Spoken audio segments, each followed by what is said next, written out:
नमस्ते प्यारे बच्चों। आज मैं आपके लिए एक बहुत ही प्यारी कहानी लेके आया हूँ और हमारी कहानी का नाम है मेरे अंदर का मौसम। ये कहानी लिखी है जेन थॉर्प ने और ये प्यारे प्यारे चित्र बनाए हैं लारा बर्ज ने। तो चलिए अपनी कहानी को देखते हैं। ये कहानी मौसम से संबंधित है। मौसम के बारे में हम सभी बात कर पाते हैं। हम कैसा महसूस कर रहे हैं, क्या उसके बारे में बात करना उतना ही आसान है। जब आपको ठंड लगती है तो आप ठंड की बात करते हैं, जब आपको गर्मी लगती है तो आप गर्मी की बातें करते हैं। तो चलिए अपनी कहानी को शुरू करते हैं। हमारी कहानी का नाम है मेरे अंदर का मौसम। देखिए, कभी गर्मी पड़ती है, कभी सर्दी पड़ती है। आप देखते रहते हैं बाहर का मौसम हर समय बदलता रहता है, फिर भी उसके बारे में बात करना आसान है। पर मेरे अंदर के मौसम के बारे में बात करना मुश्किल है। मैं समझने की कोशिश करती हूँ, फिर भी कभी कभी लगता है कि कोई भी समझ नहीं पा रहा। एक लड़की कह रही है, क्या आपको भी ऐसा लगता है? किसी दिन मुझे लगता है मेरे अंदर धूप खिली है, सतरंगी इंद्रधनुष है, मैं कुछ भी कर सकती हूँ। पर किसी दिन लगता है कि मेरे अंदर बादल छाए हुए हैं। लोग जो कह रहे हैं उसे सुनने का मन नहीं करता। कुछ भी याद रखना मुश्किल लगता है। जब आपका मन नहीं करता तो आपको ऐसा लगता है जैसे मेरे अंदर बादल छाए हुए हैं। किसी दिन जब मैं सुबह उठती हूँ तो लगता है सर के अंदर साएं साएं हो रही है, मुझे थकान लगती है और मैं चिड़चिड़ी हो जाती हूँ। और किसी दिन तो लगता है मेरे अंदर बारिश हो रही है, टिप टिप बारिश जो मुझे उदास कर देती है, या कभी तूफान जिसमें मुझे गुस्सा आता है। कभी कभी मेरे अंदर का मौसम और बाहर का मौसम बिल्कुल अलग होते हैं। कभी कभी मेरे अंदर का मौसम वैसा नहीं होता जैसा मैं महसूस करना चाहती हूँ या जैसा मुझे लगता है कि मुझे होना चाहिए। क्या ऐसा लगना ठीक है? हाँ, बिल्कुल ठीक है। जब हमें लगे कि हमारे अंदर का मौसम कुछ अजीब है तो सबसे अच्छा होगा कि हम किसी को उसके बारे में बताएं, कोई ऐसा जिसे हम प्यार करते हैं।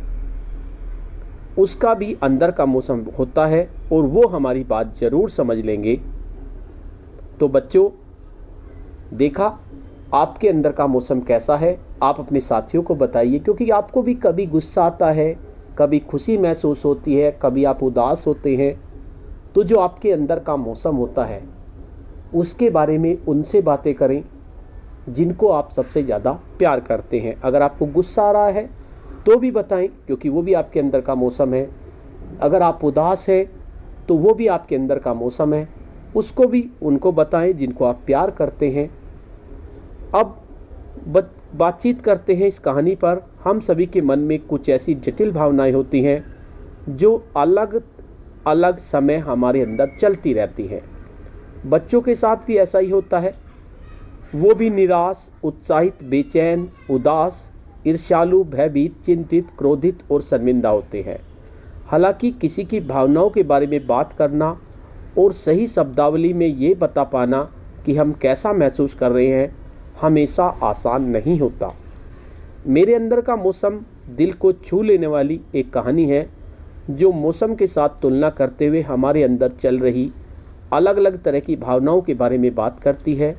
यह एक जानी पहचानी अवधारणा है जिसे बच्चे आसानी से समझ सकते हैं। इस किताब को पढ़ने से पहले बच्चों के साथ कुछ बातों पर चर्चा की जा सकती है। बाहरी पत्रों का शीर्षक देखकर आप बता सकते हैं कि यह कहानी किस बारे में है। इस किताब का उद्देश्य बच्चों को उनके द्वारा महसूस की जाने वाली विभिन्न भावनाओं को समझने में मदद करना है और ये बताना है कि ये सभी भावनाएं सामान्य और स्वीकार्य होती हैं। इससे बच्चों को अपनी भावनाओं के बारे में खुलकर बोलने का भी प्रोत्साहन भी मिलता है। अपनी और दूसरों की भावनाओं को समझ पाना बच्चों के सामाजिक भावनात्मक विकास में एक महत्वपूर्ण भूमिका निभाता है। बच्चे अपने परिवेश के अनुभवों को बता पाएं, इस कौशल के विकास के लिए उनका अपनी भावनाओं को सकारात्मक से व्यक्त कर पाना बेहद अहम हो जाता है। भावनाओं की जटिलता को समझकर उसे व्यक्त करने के लिए सही शब्दों का चुनाव कर पाने में, आसपास के लोगों की प्रतिक्रियाओं में छिपे भाव को समझने में सक्षम हो पाते हैं। किताब पढ़ने के अलग अलग चरणों पर बच्चों से निम्न प्रश्न पूछे जा सकते हैं ताकि कहानी वाली लड़की से खुद को जोड़ने में उन्हें मदद मिल सके।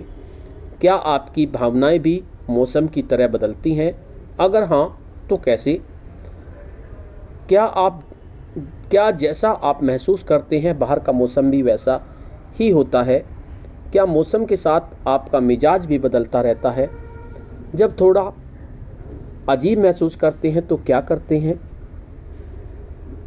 क्या आपको लगता है सभी लोगों के अंदर एक मौसम होता है? आप कैसे कह सकते हैं? क्या आपने किसी प्रिय व्यक्ति के साथ अपनी भावनाओं को साझा करने की कोशिश की है? ऐसा करके आपको कैसा लगा? आपको अभी कैसा लग रहा है? अपने आसपास देखें, आपके अनुसार आसपास के लोग कैसा महसूस कर रहे हैं। तो आज की कहानी में इतना ही। कल एक नई कहानी में मिलते हैं, तब तक धन्यवाद।